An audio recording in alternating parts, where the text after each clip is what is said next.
Hello, hello. Welcome to our monthly stream here at Rock Manor Games. This is a pretty stressful one because we have Gen Con right around the corner, and there's lots of stuff going on. You can see like boxes, so it's on this shoulder. Behind me, sitting on my desk, we're getting everything together to take to Gen Con. So for this stream, I wanted to show off some of the new games we'll be showing at Gen Con.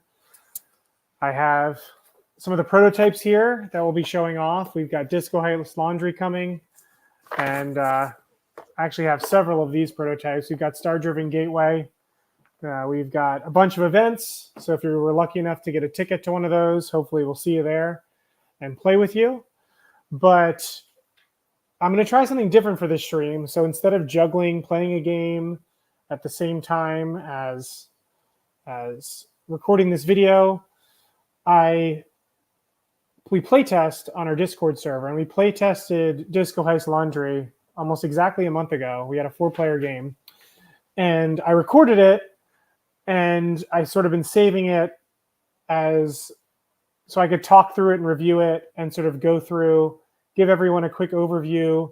Anyone who's not lucky enough to go to Gen Con or play it there, this is a good way to sort of show it off, at least in tabletop simulator form.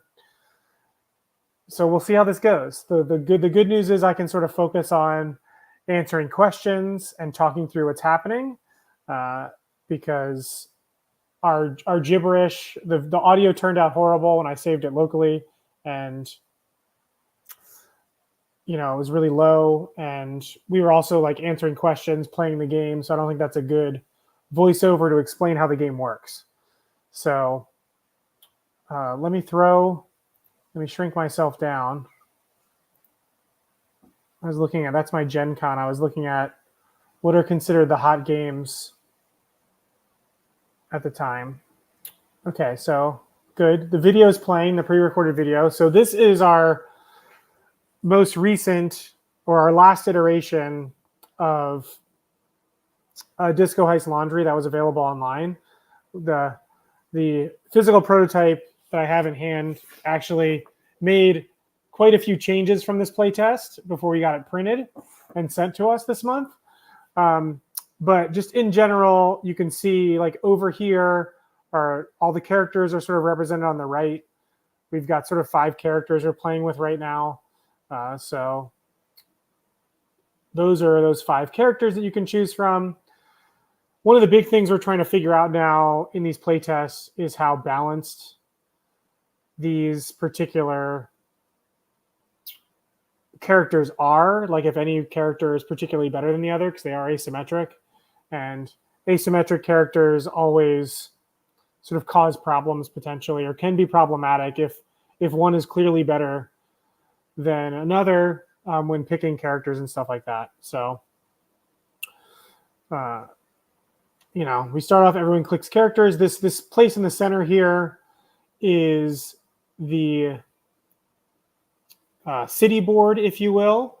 So it's where everybody will move their characters around and maneuver to where they want to go for their heist and things like that.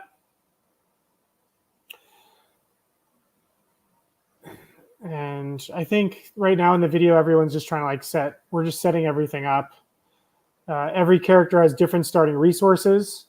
So one of the interesting things about Disco Heist Laundry is, for me, this particular game started out as the closest thing I would say I've done to like a Euro game, where there's a few different resources. There's like tools or supplies for like robbing things, stealing stuff.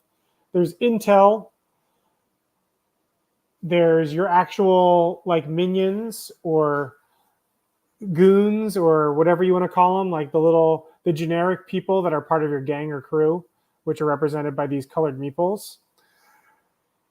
And then there's poker chips, which are sort of the victory point condition for the game. You have to launder those chips into actual money to actually score victory points. That's where the laundry or the laundering comes in. But every character has their own different starting amount of these resources. So that can be another balance issue that we're sort of trying to work on. I think the resource balance is somewhat decent because I did sort of assign values to each resource and tried to stick with them. Like some resources are worth more than others, and effects in the game give you resources sort of based on that. We're using this lotus flower for intel for this particular prototype. It looks more like microfilm in the final, or at least in the printed prototype I have here in front of me. And you start with these poker chips, which are just your money. So everyone has their own starting stuff. And like I said, the design goal for myself in this game was to make a Euro game that sort of had some theme to it still. So it does have this resource management piece of it. Everyone's trying to get the most crew members out on the board and in their resources and tools to hire more people. And there's obviously cards that you can acquire as well. And then I also wanted to keep the rules of this game very simple. So when we start playing, the hand of cards are pretty open information because everyone starts with basically the same cards. You know what I should do actually while I'm talking through this is I should get some of this stuff. Like I have physical stuff in front of me that I can talk about with sort of the video gameplay going on behind me. So let's show some of this stuff off. We'll do sort of a combination of digital. So this is like what Intel is looking like in the current prototype. It's sort of like microfilm. And then each of these city tiles, you'll see on the board there, they have a number up top here. And they all have this effect. And these are sort of spaces you can move in and out, these sidewalks or walkways, if you will. These are how you can move around the board. They represent that if you're on this board building, you could exit north, south, east, or west. But when you're on a location and you launder money there, you'll flip the tile and you'll see that the number goes away. And sometimes some of the pathways go in and out. So the maneuverability around the map changes as you play as well.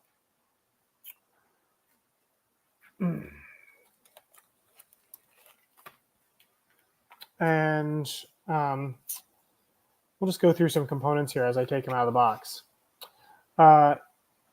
Everyone starts with crew cards in their hand. That's what you're looking at right now in that player's hand.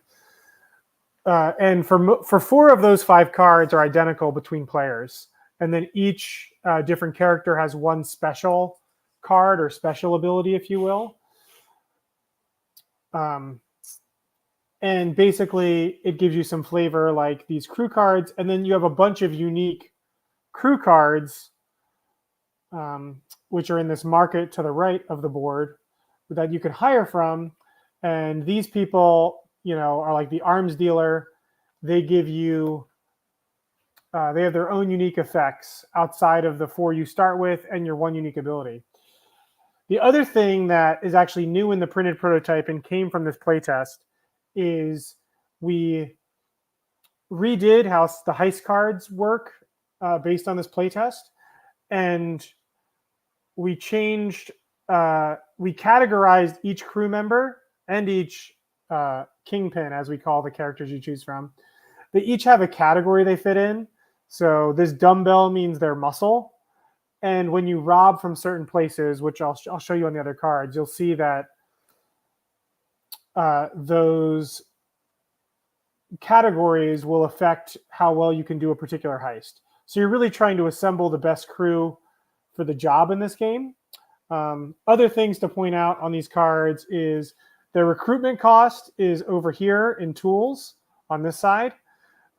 This number up here is how much they can launder. So you're going to play these cards out in a tableau in front of you.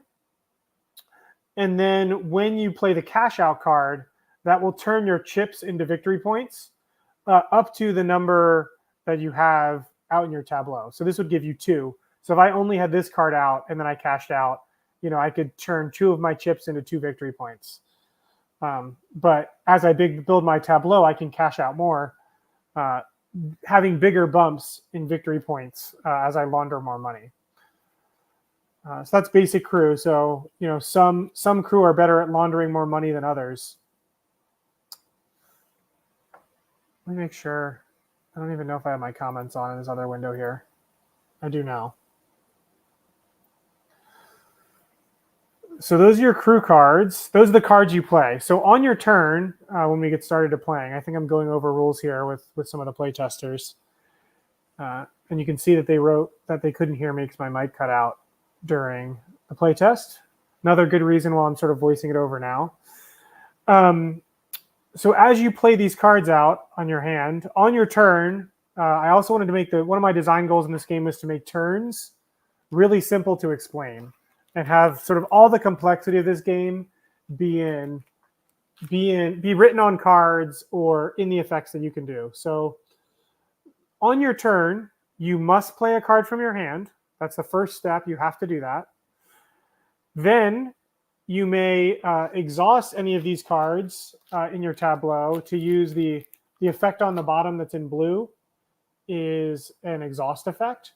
So you can tap a card to use that exhaust effect once you have it sort of in your montage or in your tableau. You can tap it for an additional effect. So you must first play your card, and then you may tap any cards you want for additional effects. You may move your pieces up to the amount of movement you have. Typically, people's movement are between 4 and 5, and they're on the character cards. Let's find some character cards in here that I can get out. Those are thief cards. Here's some of the character cards in the printed prototype. And you'll see these have been redone to look like passports. So we've done a lot of work in the last month on this game, from even the digital prototype to getting the physical prototype in our hands for Gen Con, which is always stressful trying to get these prototypes together. But you can see we've redone that big white card that's in the bottom left by the purple hand right now has been redone to look more like a passport,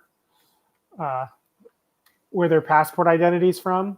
At the top with all these stamps, those are your passport abilities. So at the start of your turn, you must play a card. Then you may do a passport ability. You may move your character around, and you may tap your ability, any cards you have out for additional extra actions. But really, your turn is spent playing a card and moving. Everything else is optional actions that you're sort of storing and building. And you can see players' movement is on their passport. Their starting resources are down here now. And the category that they fit into is now here. So Priya is a good safe cracker. She will help with heists that have that symbol. So let's go over to heist cards.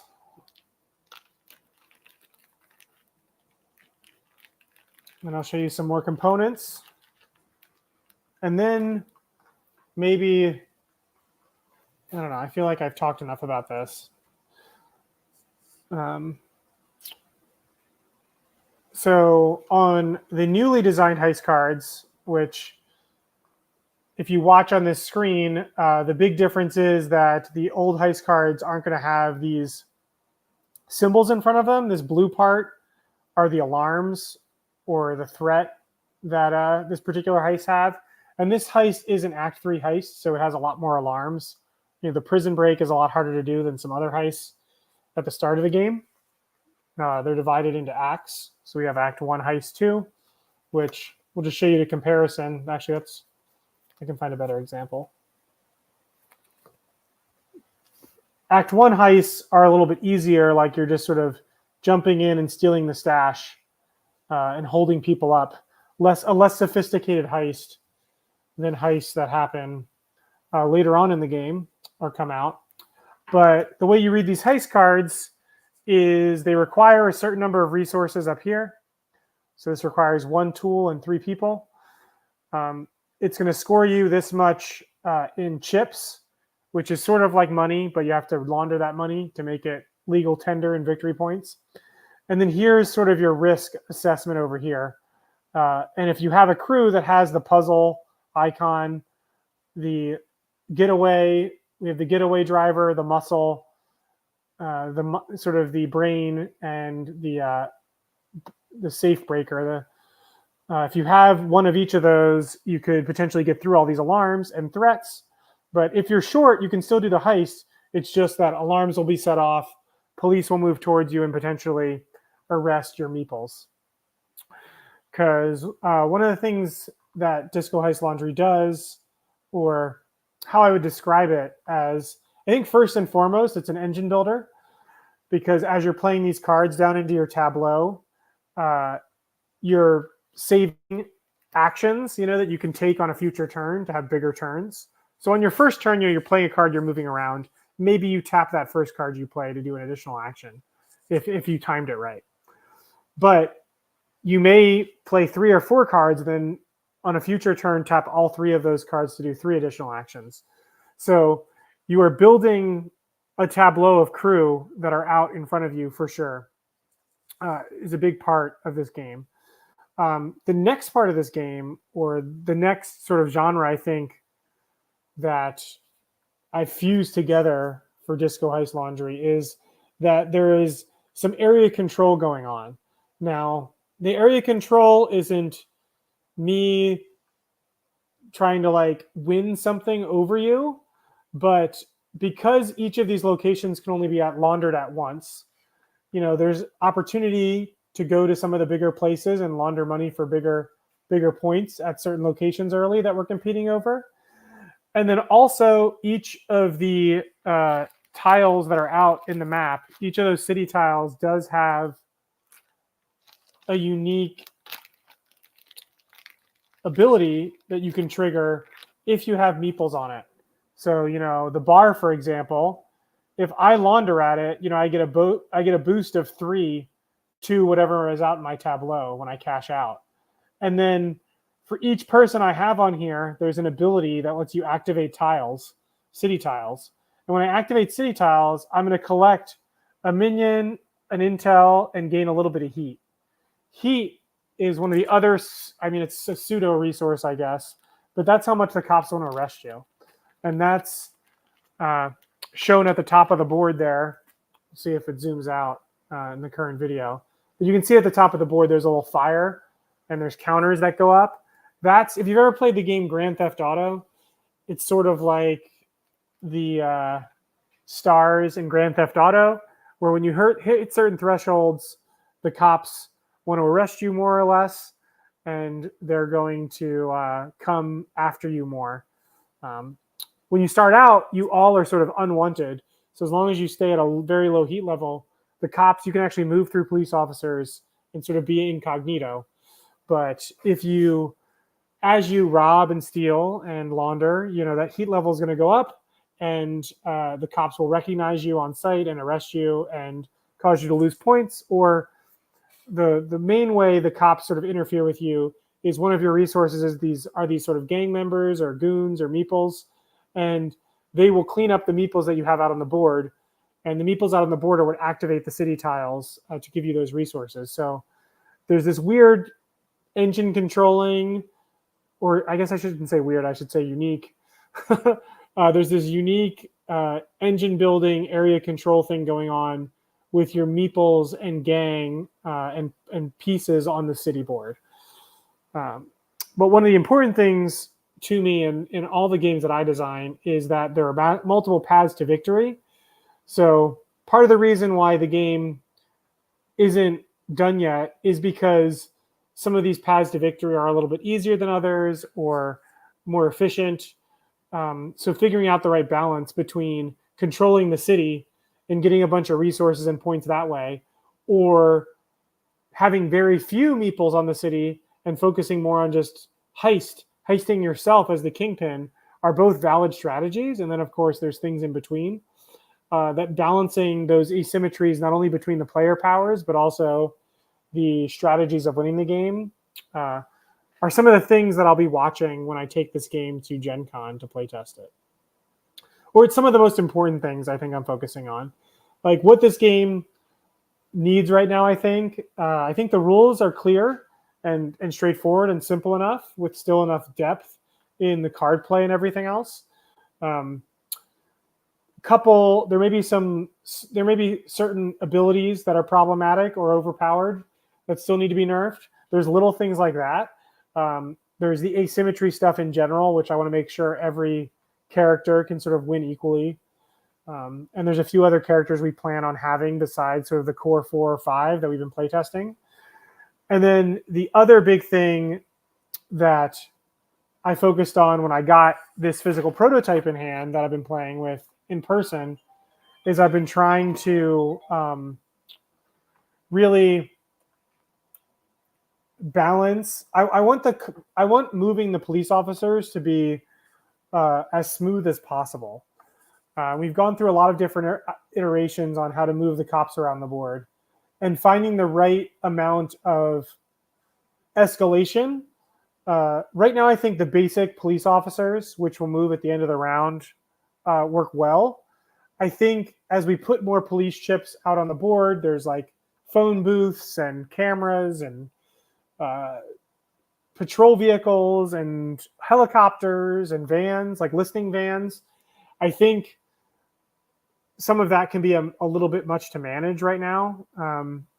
So figuring out, I like having the escalation, but figuring out the right degree of how those pieces are moving around intelligently or easily is still something we're sort of figuring out, I think. Okay, let's talk about what's sort of going on in the screen right now. I don't know, are they blocking something off? Looks like they maybe scored some points and are blocking.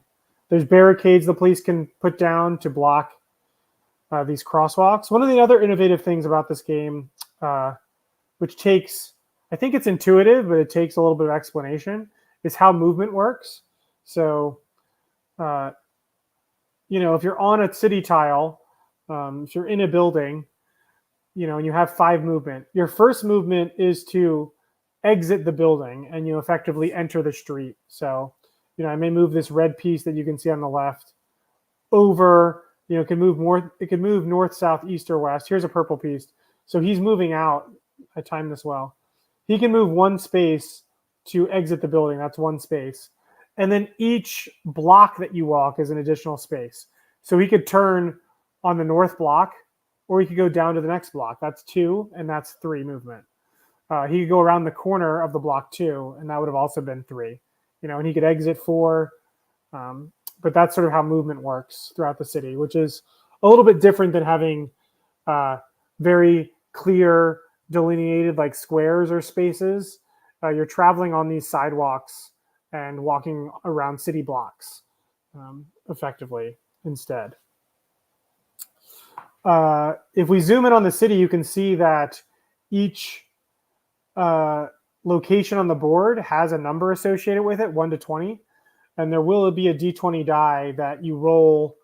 That's how the police move about. So the police start off by just randomly patrolling, and you'll roll a D20 to find out which building they're going to check out on their patrol route. And when they reach that destination, you'll roll a D20 for them to set a new patrol location. So they sort of have an endpoint that they're always moving towards that you can see.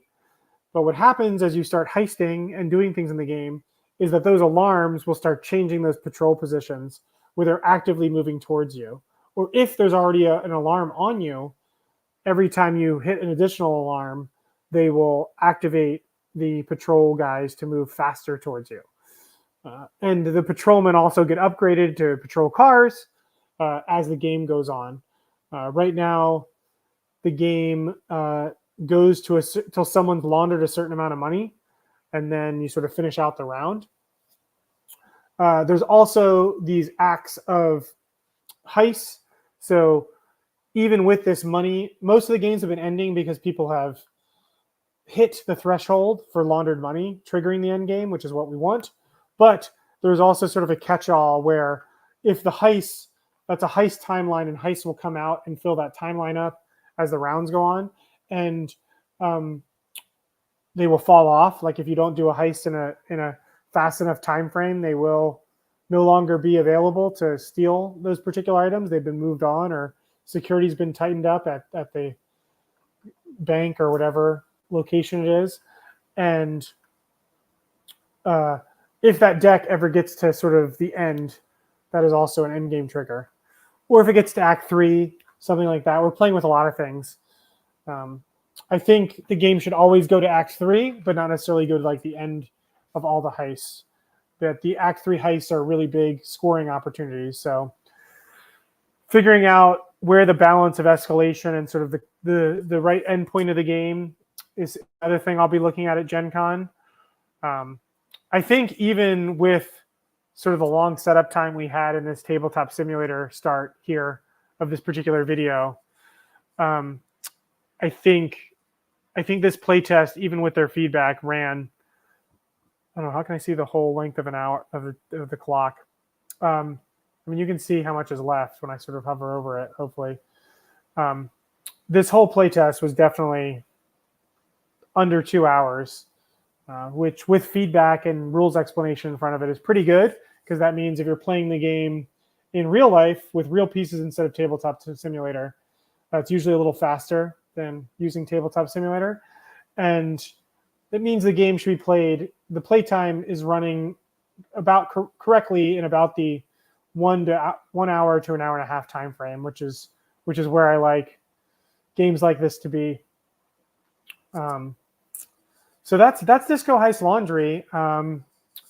Doesn't seem like we have a lot of questions coming in on the comments or anything coming through. So I think I'd like to switch rather than watch this playtest again. I think we should probably shift over and I left this other thing up for the hot games of Gen Con, and we can go over, and I have not even thought about this, or I literally just opened this list, and we're heading to Gen Con, and I have been so busy preparing for all the events we're doing and everything else that I have not even looked at sort of the games that are releasing there or that are the hot on the Board Game Geek list.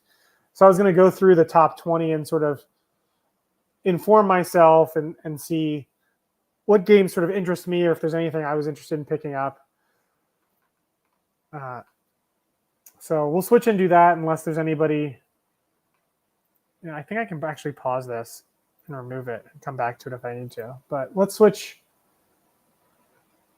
I feel very unprepared for this stream, but I want to stick to our schedule, and I'm still trying to find like what is most useful to our fans for these type of videos. I don't know. I find that our most popular streams seem to be about games that are already out, and we certainly could dedicate more time to playing stuff that's finished.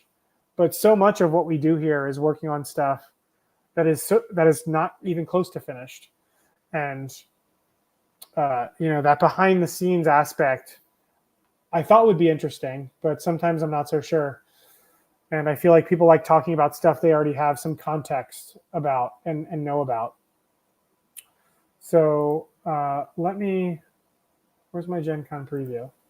So here's the Gen Con preview, and I've sorted everything by, I guess, effectively likes on Gen Con's page, on BGG's page.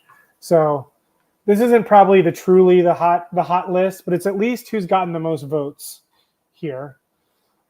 So the number one game is Rock Hard 1977. And I think that's very interesting because as a theme, that's not something I would think would be at the top of people's list. But I do see that it's made by DeVere, who has been getting a lot of, who's been pretty successful the last few years with some good games. They've got that White Castle game.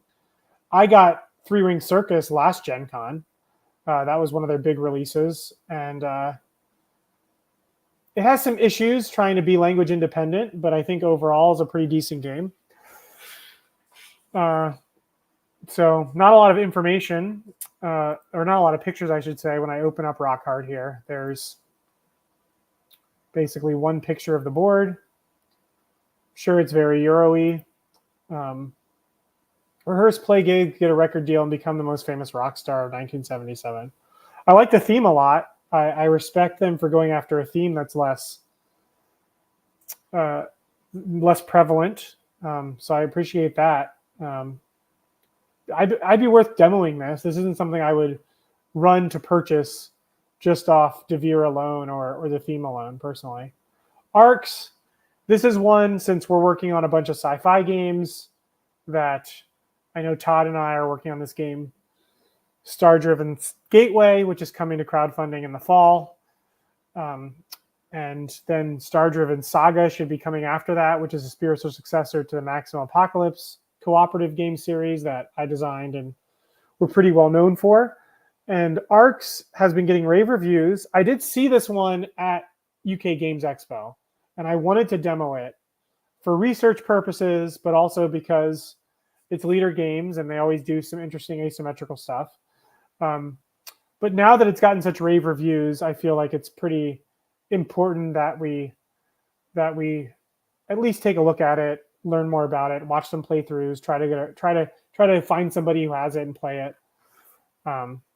I do think it's going after. I mean, the good news is, despite the game we're working on also being a sci-fi game, I think we are going after two completely different mechanism segments. Like Arcs is about negotiation, area majority. Like it's more of like a 4X. Well, I haven't played it, but I know it's got some more empire building going on than our game, which is much more inspired by Star Trek and exploring the galaxy and being a singular ship.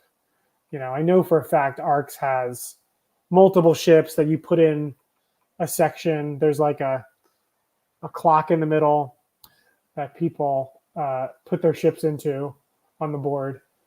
Galactic Cruise, I was aware of this. This is like, a very straightforward Euro game with a decent enough, interesting sort of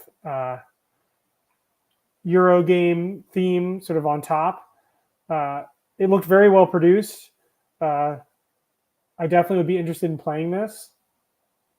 I mean, in general, if I'm willing to demo something, it's pretty good, because I very rarely buy a game just on its promises. I mean, I'm pretty selective of what I back on Kickstarter. Usually when I back something on Kickstarter, it's as much about the theme and how I think the game plays, as it is about just reserving it and not having to worry about finding it later, knowing that it'll just show up on my doorstep when it's out. I know nothing about this game. I'm familiar with Grand Gamers Guild, but I don't know anything about this particular game. Tirnanog. SETI I've seen before. This is Czech Games, so this is going to be a bigger release. This is definitely going to be a popular one. And it's a cool theme. It reminds me of the movie Contact, where you're searching for extraterrestrials, listening on the satellites. Let's go to Japan. This is one. I'm surprised to see this on the list, because I mean, you can get it from Amazon right here, and I had it. I have it, and I've played it 3 or 4 times already. I like it a lot. You're basically planning a trip to Japan. It's basically drafting, card drafting. Windmill Valley, that could not look more like a Euro game to me than like Dutch countryside with windmills and tulips. Knitting Circle, this is from Calico. Played Calico, like it. Solid game, so I'm sure this is in the same universe. Endeavor Deep Sea, I know this is a more independent game, so I like seeing it up high here. They have like Endeavor Age of Sail, I think, is another one that I'm more familiar with. And this one looks like a spin-off of the same brand, probably with deep sea exploration. Sea Dragons, I don't know, I'm going to just sort of scroll through now, see if anything else. Rebirth I've heard about, because it's Rainier Knizia. Great art, but I'm not surprised it's getting some buzz here, but all those super heavy or heavier Euro games I have to play first, because if they become a solitaire game, and have very little player interaction, I really just can't get into them. I assume this is like futuristic Undaunted, because Undaunted is sort of a well-known war game, and this is 2200, so it's probably like future war, just sort of cool. Nature, this is like another nature game. Arc Nova, so many nature games. Endangered too. Fromage, I feel like I saw this on Kickstarter at some point. Road to Infamy, I think they did Canvas, which is a really solid, like, create your own artwork casual game that I backed on Kickstarter years ago, and it has these cool see-through sleeves. Let's check. I'm almost positive that they did Canvas. They did, yeah. So Canvas is a really, really solid, like, gateway type game, casual to gateway game. Fromage is less interesting to me as a theme, but I think they've set forth a decent track record where they deserve some recognition on the hot list here. This is on Kickstarter right now, this Luthier, which is, you know, craft musical instruments for patrons. It's very, and Undergrove is Elizabeth Hargrave's next game about mushrooms. So these two, this is on Kickstarter right now, I believe, or crowdfunding, and has done quite well, so I'm not surprised it's on here. This was also at UK Games Expo. Didn't get a chance to play it, but I saw it out. It looks like that big, heavy Euro game that people like, that's going to do well and get voted up on Board Game Geek. And it's on crowdfunding right now, too, so there may be a little bit more awareness for it heading into Gen Con. Undergrove looks like it's releasing at Gen Con because it has an MSRP, and that's Elizabeth Hargraves, who did Wingspan's next game. I saw this game. The last time I saw this game, it was in a super early form at Unpub. It was in Baltimore at Unpub. And even at Unpub, which is a much smaller convention for unpublished games or games still being actively worked on, she had plenty of people lining up to demo that one. And I did not get a chance to actually demo it. I sort of looked over people's shoulders at most. Now, this one, Foundations of Metropolis, I'm interested in, because Foundations of Rome, I have friends who have said great things about that city building game. And my understanding is that Foundations of Metropolis is the lower price point, same system, like lower price point version of that game. So you can see it's only $50, where Foundations of Rome was like hundreds of dollars, if not, and certainly over 100 with all the like buildings. So that is one that I would definitely be interested in, not only playtesting, but I would lean towards buying it at $50 even, just to try this system that I've had other friends talk about. The Marriage Mix-Up, Holiday Hijinks. I assume there's some sort of expansion. Your careers as wedding planners are on the line. A marriage escape room in 18 cards. Certainly interesting. Know nothing about it. Comic Hunters. I played Age of Comics at UK Games Expo and liked it a lot. I assume Comic Hunters, you're trying to get rare and collectible comics. Pirates of Maracaibo. Now, Maracaibo, I assume this is an expansion, or it's a standalone in the same world, because Maracaibo is a big Euro game, is it not?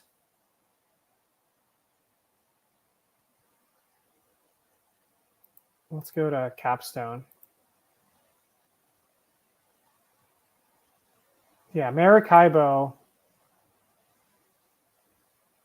is a seafarer's journey to attain wealth and fame. So I assume Pirates is just, hopefully has more player interaction. Yeah, Adventurous Raid.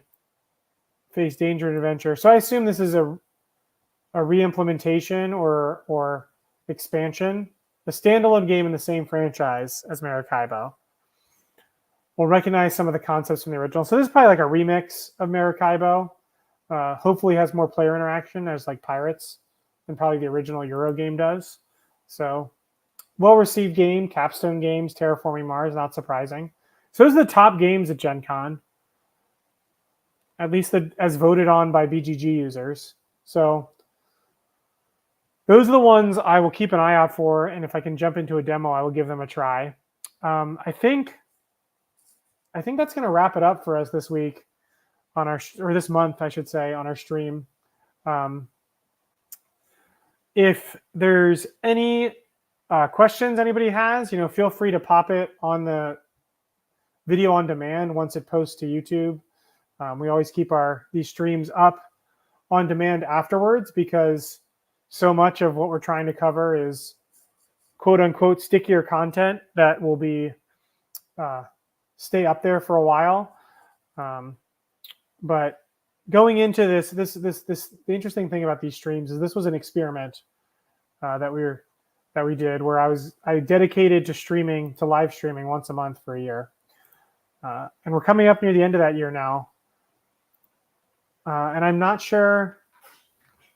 And I think what I've learned is that what we should focus on streaming is we should focus on streaming or scheduling these streams specifically for specific backers of specific Kickstarters. So unboxing a game that's coming in through Kickstarter backers, and to do a live unboxing of something and let them come in and ask questions about something they're more.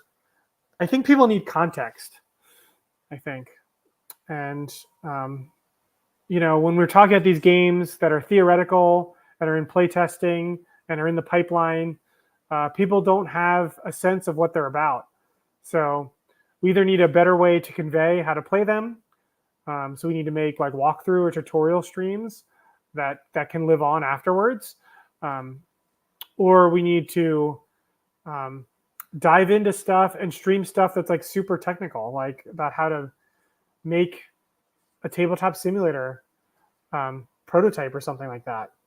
I don't know, but I feel like, doing a live video just to talk to people doesn't make sense a lot of times. So we'll see. I have August, September, October, November, and December to try to figure this out. But I hope you'll stick around with us for there. Hopefully some people found some value in this stream. I at least got to show off a game I'm excited about playing at Gen Con, which is Disco Heist Laundry, and give people some more background. So if you're interested in learning more about the game, definitely let us know. Join our Discord channel.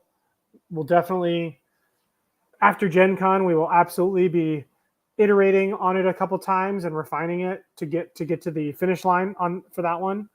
Hopefully, so the game can come out or come to crowdfunding sometime in 2025. So stand by if that was interesting to you.